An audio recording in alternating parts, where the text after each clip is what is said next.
Does the President feel compelled to personally and directly confront the allegations against him? What do you mean? Yung siya po mismo ang sasagot. Ano bang dapat sagutin? Well, corruption allegations and the allegations of drug use. Sino po ba ang nagbibigay ng alegasyon tungkol sa korupsyon?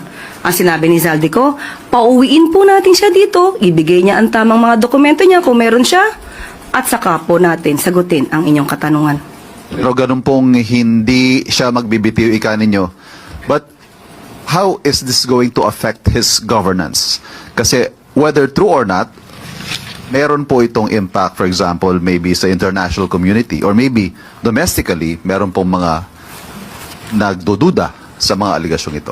Ang mga magdududa lamang dito ay yung hindi gagamit ng kanilang isipan para alamin ang katotohanan. Matagal ng issue ang mga binabato sa Pangulo. Ito ay napasinungalingan na natin. Nagkaroon na po ng resulta na galing sa St. Luke's about the drug test. At pati po yung mga AI video na ipinupukol sa Pangulo na napatunayang peke, lahat po yan ay nasagot na. So, hindi po ito makakasira sa Pangulo dahil alam ng taumbayan, mas maraming taumbayan ang naniniwala sa ginagawa ng Pangulo para sugpuin ang korupsyon. Have you spoken to the President since last night, nung nag-deliver po ng speech niya si Senator Amy? Napapansin po kasi natin sa messaging ninyo ngayon, you're not holding your punches anymore.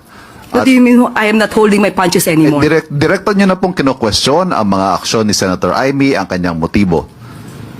Ito ho ba ay may basbas ng Pangulo? Itong messaging ninyo, what you're saying to the public about Senator Amy Marcos? Ang mandato ko dito, hindi lamang maging tagapagsalita ng palasyo, kung hindi ang mandatong ibinigay sa akin ng Pangulo ay to counter fake news.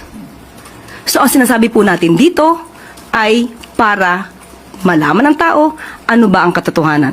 Kung hindi po tayo magsasalita, maliligaw ang kapwa natin Pilipino.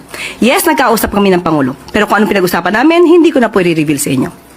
Again, the question, ma'am, may basbas po ng Pangulo ang inyong messaging dito tungkol kay Senator Amy? Anong messaging po ba ang sinasabi? Natami na po ako sinabi.